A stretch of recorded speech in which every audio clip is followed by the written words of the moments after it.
Indian air chief marshal mister Singh അദ്ദേഹം ഒരു ബാംഗ്ലൂർ വെച്ചൊരു സ്പീച്ച് കൊടുത്തു റീസെന്റ് ദാറ്റ് നമ്മുടെ പാകിസ്ഥാന്റെ ഓപ്പറേഷൻ സിന്ധുവിന്റെ സമയത്ത് പാകിസ്ഥാന്റെ 6 യുദ്ധവിമാനം നമ്മൾ തകർത്തു എന്നുള്ളത്. അപ്പോ ഈ രാഹുൽ ഗാന്ധി ചോദിച്ചു നടന്ന തെളിവുകളൊക്കെ അങ്ങനത്തെ ഒരു സംഭവം ഉണ്ടായില്ല എന്ന് പറഞ്ഞൊക്കെ അസ്ഥാനത്തായില്ലേ? അത് കുറച്ച് നമ്മൾ ആഴത്തിൽ പരിശോധിക്കേണ്ടതാണ്. രാഹുൽ ഗാന്ധി ചോദിച്ചത് എന്താ? ഇന്ത്യയുടെ എത്ര വിമാനങ്ങൾ നഷ്ടപ്പെട്ടു എന്നാണ്. അതെ അതെ അതെ. അതിന് air chief marshal AP Singh പറഞ്ഞ മറുപടി എന്താ? പാകിസ്ഥാന്റെ 6 വിമാനങ്ങൾ നഷ്ടപ്പെട്ടു എന്നാണ്, അല്ലേ? അതെ അതെ അതെ. ഞാനൊരു കാര്യം ചോദിക്കട്ടെ, അഞ്ജനയ്ക്ക് അറിയാമല്ലോ, ഈ പാകിസ്ഥാന് സ്വന്തമായിട്ട് വിമാനം വല്ലതും നിർമ്മിക്കുന്ന കമ്പനിയോ ഫാക്ടറിയോ എന്തെങ്കിലും ഉണ്ടോ? ഇല്ല, അവർക്ക് കിട്ടണതെല്ലാം ചൈനയുടെയും മറ്റേ അമേരിക്കയുടെയും അല്ലേ. അപ്പൊ അവരുടെ വിമാനങ്ങളാണല്ലേ വിലപ്പെടുത്ത് വാങ്ങിച്ചതാണ് അല്ലേ. ആ വിമാനങ്ങളൊക്കെയാണ് തകർത്തിരിക്കുന്നത്. അത് ഈ ഓപ്പറേഷൻ സിന്ദൂറിനിടയ്ക്ക് നോക്കണം. ഇത് നമ്മൾ മനസ്സിലാക്കേണ്ടത്, ഇതിനകത്തൊരു പൊളിറ്റിക്സ് ഉണ്ട്. രാഹുൽ ഗാന്ധി ചോദിച്ചു ഇന്ത്യക്ക് എത്ര വിമാനങ്ങൾ നഷ്ടമായി. മറുപടി പാകിസ്ഥാന്റെ 6 വിമാനങ്ങളെ നമ്മൾ തകർത്തു എന്നാണ്. ഇതാണ് ചേർത്ത് വെച്ച് വായിക്കേണ്ടത്.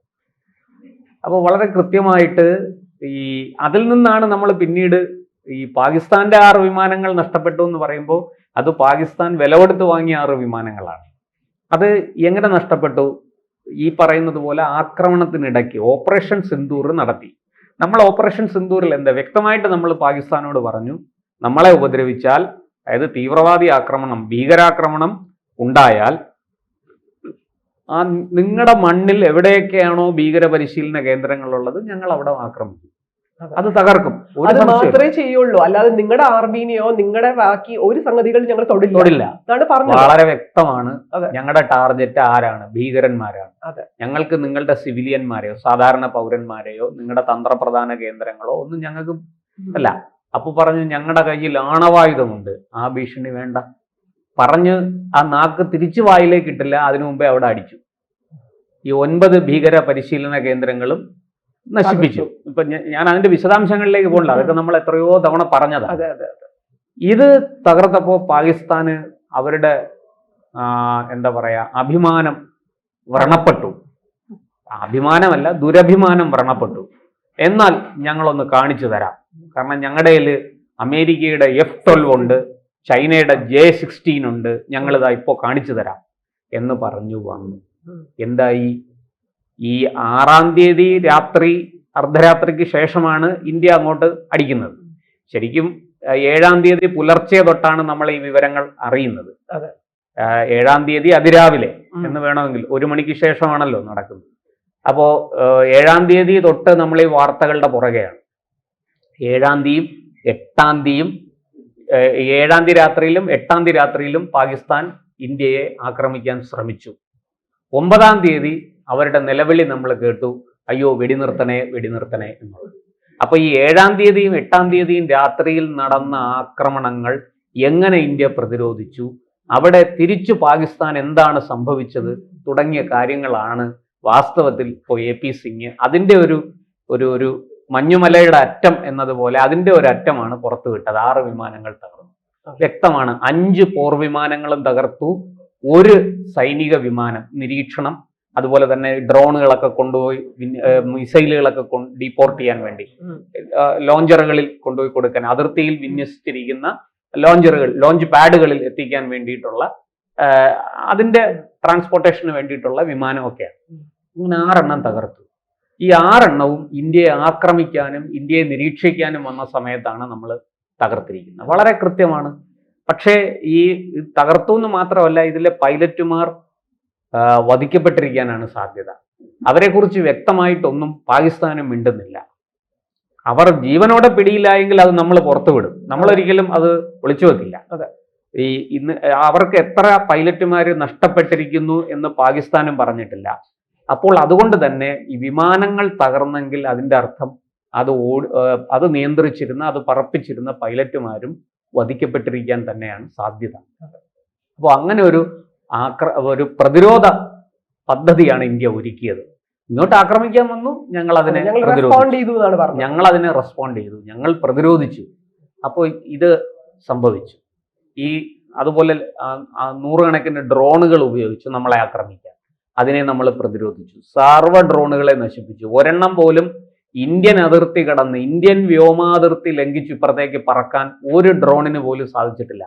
നമ്മുടെ ആകാശ് മിസൈലും സുദർശന 400 എന്ന് പറയുന്ന റഷ്യൻ നിർമ്മിത വ്യോമ പ്രതിരോധ സംവിധാനമൊക്കെ ഉപയോഗിച്ച് നമ്മൾ വളരെ കൃത്യമായിട്ട് ഇതിനെ നശിപ്പിച്ച് കൈകൊടുത്തു. ഇനിയാണ് ചോദ്യം, ഈ 6 പാക് പോർ വിമാനങ്ങൾ വാസ്തവത്തിൽ ആരുടേതാണ്? ഇത്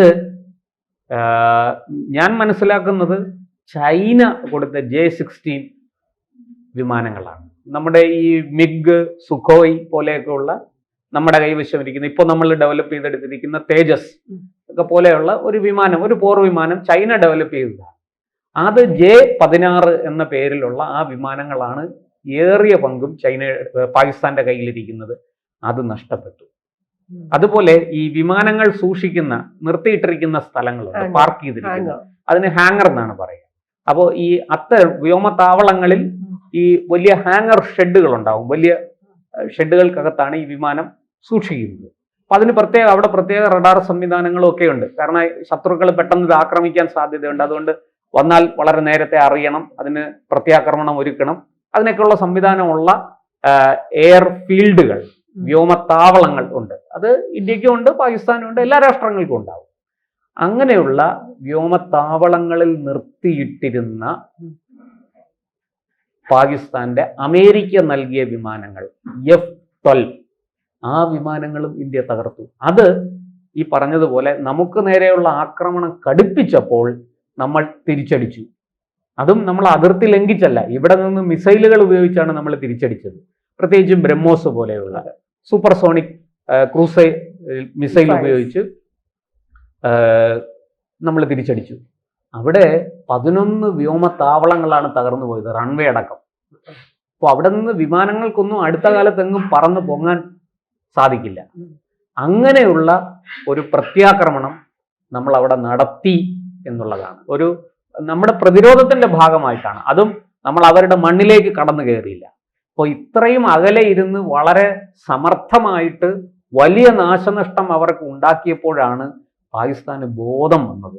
അവർ വളരെ പെട്ടെന്ന് തന്നെ അമേരിക്കയോട് ആവശ്യപ്പെട്ടു, ഇതെങ്ങനെയെങ്കിലും ഒന്ന് അവസാനിപ്പിക്കാൻ ഇന്ത്യയിൽ സമ്മർദ്ദം ചെലുത്തണം. അപ്പോൾ ട്രംപ് ഉള്ള കാര്യം പറഞ്ഞു. ഞാൻ പറഞ്ഞാലൊന്നും അയാൾ കേൾക്കത്തില്ല, അയാൾ നിങ്ങൾ തന്നെ നേരിട്ട് പറ. ആദ്യം ട്രംപ് ഒന്ന് പറഞ്ഞു നോക്കി. അപ്പോൾ ഇവിടുന്ന് മോഡിയുടെ മറുപടി, അവർക്ക് ആവശ്യമുണ്ടെങ്കിൽ അവർ നേരിട്ട് വന്നോളും, നിങ്ങൾ ഇടനിലയൊന്നും നിൽക്കേണ്ട കാര്യമില്ല, നിങ്ങളുമായിട്ട് ഞങ്ങൾക്ക് പ്രശ്നമൊന്നും ഇല്ലല്ലോ. ഇത് ട്രംപ് തിരിച്ച് ഇത് നല്ലവണ്ണം മനസ്സിലാക്കിക്കൊണ്ട് ട്രംപ് പറഞ്ഞു, നിങ്ങൾ നേരിട്ട് പറഞ്ഞാൽ മതി, കാര്യങ്ങൾ അങ്ങനെ തീരുള്ളൂ, ഞാൻ വിചാരിച്ചാൽ തീരില്ല. ഇതാണ് നടന്നത്. അങ്ങനെ അപ്പോൾ പാകിസ്ഥാന് മനസ്സിലായി, ഇനിയും ഇത് നീട്ടിക്കൊണ്ടുപോയാൽ ഇപ്പോൾ F-12 പോയുള്ളൂ, അടുത്തത് അതിനേക്കാൾ വലിയ മാരകമായ അടി അടുത്തത് വരും എന്ന് പാകിസ്ഥാന് മനസ്സിലായി. ഇത് പണ്ടാരോണ്ടോ പറഞ്ഞതുപോലെ, പണ്ട് ഈ ബ്രഹ്മോസിന്റെ മേധാവിയായിരുന്ന ഡോക്ടർ ശിവദാനുപിള്ള സാറിനോട് ഒരു അഭിമുഖത്തിൽ ഒരാൾ ചോദിച്ചു, ഈ ബ്രഹ്മോസ് ഇങ്ങനെ നമ്മളിങ്ങനെ മിസൈലുകൾ ഉണ്ടാക്കിക്കൊണ്ടിരുന്ന വല്ല ഇതുണ്ടോ, നേട്ടമുണ്ടോ? അപ്പോൾ അദ്ദേഹം പറഞ്ഞു, അല്ല, അത് ലോകരാഷ്ട്രങ്ങൾ നല്ല വിപണിയാണ്, അത് വാങ്ങും എന്ന് പറഞ്ഞു, വലിയ വില കൊടുത്ത് അത് വാങ്ങുന്നു. അപ്പോൾ ഉടനെ ഇയാളൊരു കുസൃതി ചോദ്യം ചോദിച്ചു, അല്ല അത് പാകിസ്ഥാൻ ഇന്ത്യ വിൽക്കുമോ എന്ന് ചോദിച്ചു. അപ്പൊ അദ്ദേഹം പറഞ്ഞ മറുപടി, ഇല്ലില്ല, പാകിസ്ഥാന് ഞങ്ങൾ സൗജന്യമായിട്ട് കൊടുക്കാൻ പോവാണ്.